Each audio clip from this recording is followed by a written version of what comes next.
कृष्णाय वासुदेवाय हरये परमात्मने कृष्णाय गोविंदाय नमो नमः।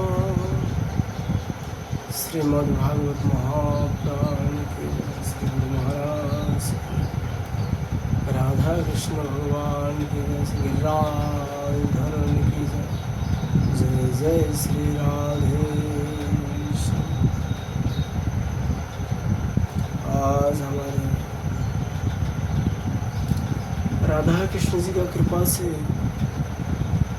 हम लोग एकादश स्कंद में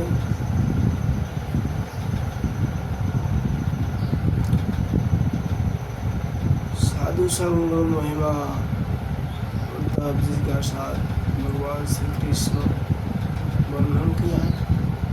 इस विषय में चर्चा करेंगे। दुर्लभ मानुष देहि देहिनां खनो भंगुरा तत्रापि दुर्लभं मन्ये वैकुंठ प्रिय दर्शन।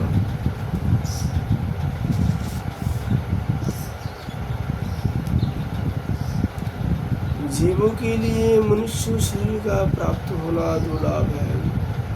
यदि यह प्राप्त भी हो जाता है तो प्रतिक्षण मृत्यु का भय सिर पर सवार रहता है, क्योंकि यह क्षण भंगुर है। इसलिए अनिश्चित मनुष्य जीवन में भगवान के प्यारे और उनके प्यार करने वाले भक्तजनों का संतों का दर्शन तो और भी दुर्लभ है।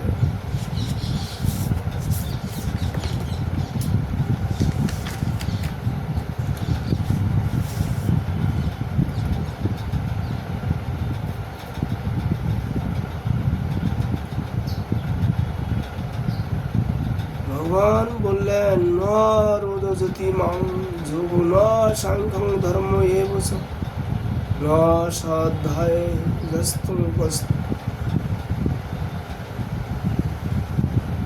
त्यागो निष्ठा पुतो न दक्षिणा। भगवान श्री कृष्ण कहते हैं, प्रियोद्धाव, जगत में जितनी आसक्तियां हैं उनमें सत्संग नष्ट कर देते हैं।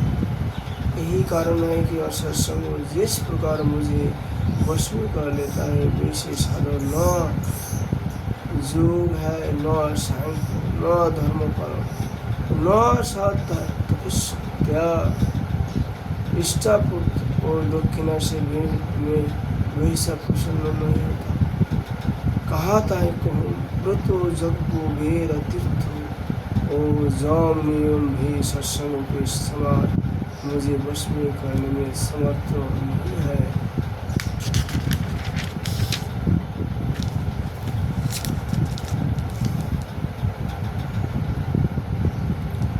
एकादश स्कंद में 12वां अध्याय 5वां श्लोक में 3 श्लोक में कहा है, सत्संगेन हि द्वितीयं जातु धाना मृगा खगा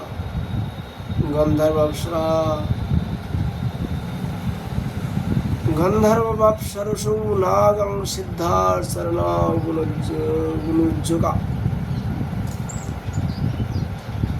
निष्काम उद्धव जी, यह एक युग की नहीं सभी युगों की एक सी बात है।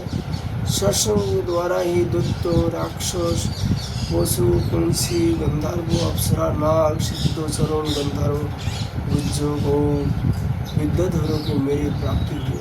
मनुष्य में वैश्य शूद्र स्त्री अंतज आदि रजगुण तमगुण प्रकृति के बहुत से जीवों ने मेरा परम पद प्राप्त। वित्तासुर प्रहलाद विषपर्व बोली बनासुर मैदानो विभीषण सुग्रीव हनुमान जाम्बवान गजेंद्र जटायु तुलाधार वैश्य धर्मव्याध उपजा ब्रज की गोपिया यज्ञपत्नी और दूसरे लोग भी सत्संग के प्रभाव से ये मुझे प्राप्त कर सके। उन लोगों ने न तो वेदों को स्वाध्याय किया था और न विधि पूर्वक महापुरुष की उपासना की थी। इसी प्रकार उनने किस्सा चंद्रायन आदि व्रतों और कोई तपस्या भी नहीं की थी। बस केवल सत्संग के प्रभाव से ही मुझे प्राप्त हो। गोपिया गाय, जमाल अर्जुन आदि वृक्ष, ब्रज के हरिण आदि पशु, काली आदि नाग, ये तो साधु के संबंध में सर्वथा ही मूढ़ बुद्धि थे। इतने ही नहीं, वैसे और भी बहुत हो गए हैं जिन्होंने केवल प्रेम पूर्वक भाव के द्वारा ही अनायास मेरे प्राप्त कर लिए और उद्धव बड़े बड़े प्रयत्नशील साधक योग, सांख्य, दान, व्रत, तपस्या, यज्ञ, श्रुतियों की व्याख्या, सत्य और संन्यास आदि साधनों के द्वारा मुझे नहीं प्राप्त कर सके, परंतु सत्संग के द्वारा तो मैं अत्यंत दुर्लभ हो जाता हूँ। उद्धव जिस समय उक्रूल के जी भैया बलराम जी के साथ मुझे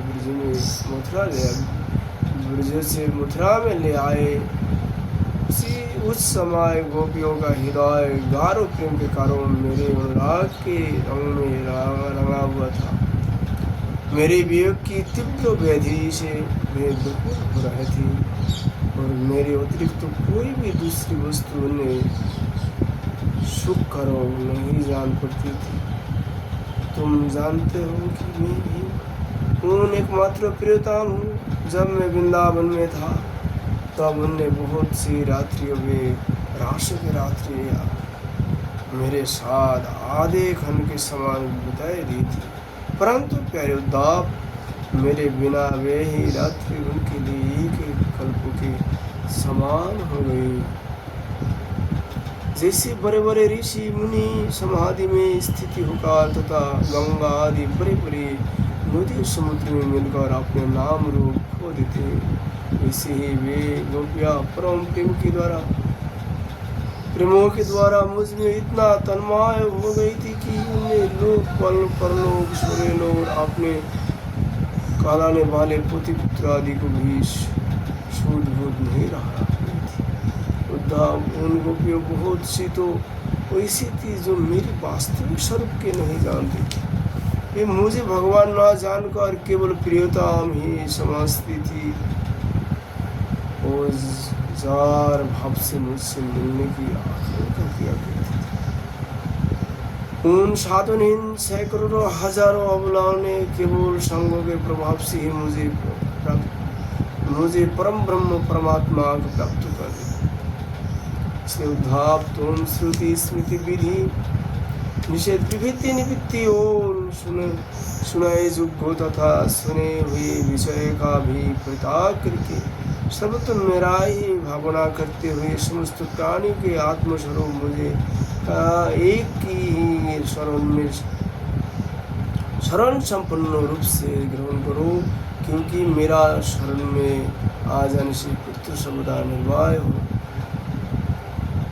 जाने से तुम सर्वदा निर्वाह हो जाओगे। आज हम लोग भक्त का महिमा